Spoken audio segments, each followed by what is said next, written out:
ഇന്ന് വളരെ പ്രധാനപ്പെട്ട ഒരു ദിവസമാണ്. ഇന്ന് തിങ്കളാഴ്ച. നിങ്ങൾക്കറിയാം, സംസ്ഥാനത്ത് ഇന്നു മുതൽ റേഷൻ വിതരണം സ്തംഭിക്കും.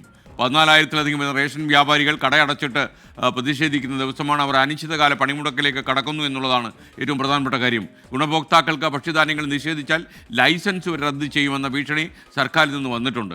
പക്ഷേ ഈ ഭീഷണിയൊക്കെ അവർ മുഖവിലക്കെടുക്കുന്നുണ്ടോ എന്നുള്ളത് രണ്ടാമത്തെ കാര്യം. ഉമേഷ് ബാലകൃഷ്ണൻ തിരുവനന്തപുരത്ത് നിന്ന് തത്സമയം ചേരുന്നു. Umesh, good morning. റേഷൻ വ്യാപാരികൾ അവർക്ക് കിട്ടാനുള്ള പുതിയ ആനുകൂല്യം പ്രഖ്യാപിക്കണം, അത് ലഭിക്കണം എന്നുള്ള ഒറ്റ ഡിമാൻഡിൽ അവർ മുന്നോട്ട് പോകുന്നു. കടയടച്ചിടും എന്നുള്ളത് ഉറപ്പാണോ?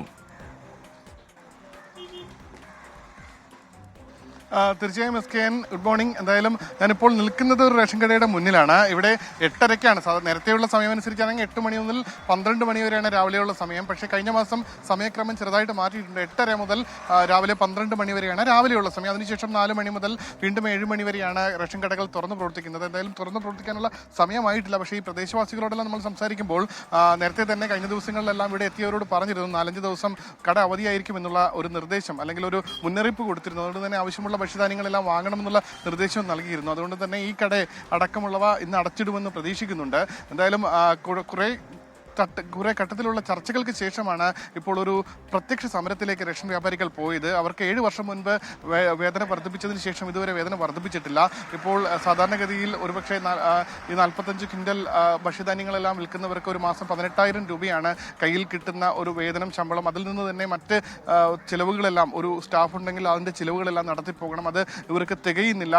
ഈ പോസ്റ്റ് മെഷീനെല്ലാം വന്നതുകൊണ്ട് തന്നെ മറ്റ് വരുമാനങ്ങളില്ല. ഇത്തരത്തിൽ പഴയ വർഷങ്ങൾക്ക് മുമ്പ് നമ്മളെല്ലാം ിട്ടുള്ളതുപോലെ ഈ റേഷൻ കടത്തോ അതൊന്നും ഇപ്പോൾ നടക്കില്ല. അതുകൊണ്ട് തന്നെ ഇത്തരത്തിൽ വരുമാനം ലഭിക്കണമെങ്കിൽ സർക്കാർ തന്നെ കനിയണം എന്നുള്ളതാണ് റേഷൻ വ്യാപാരികൾ പറയുന്നത്.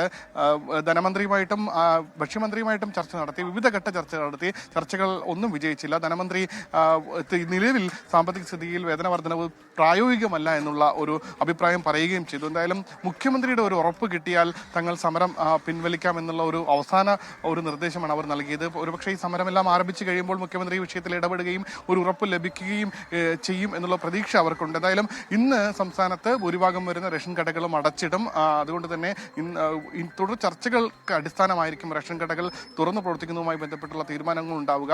ഭക്ഷ്യധാന്യങ്ങൾ ജനങ്ങൾക്ക് വിതരണം ചെയ്യുന്നത് അത് തടസ്സപ്പെടുത്തിയാൽ ഈ റേഷൻ കടകളുടെ ലൈസൻസ് അടക്കം സസ്പെൻഡ് ചെയ്തുള്ള നടപടികളുമായി മുന്നോട്ട് പോകുമെന്നുള്ള മുന്നറിയിപ്പ് ഭക്ഷ്യവകുപ്പും നൽകിയിട്ടുണ്ട്. എന്തായാലും ഇന്നു മുതൽ കാര്യങ്ങൾ അറിയാൻ കഴിയും.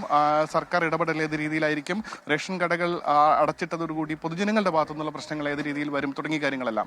SKN. Okay, thank you Umesh Balakrishnan.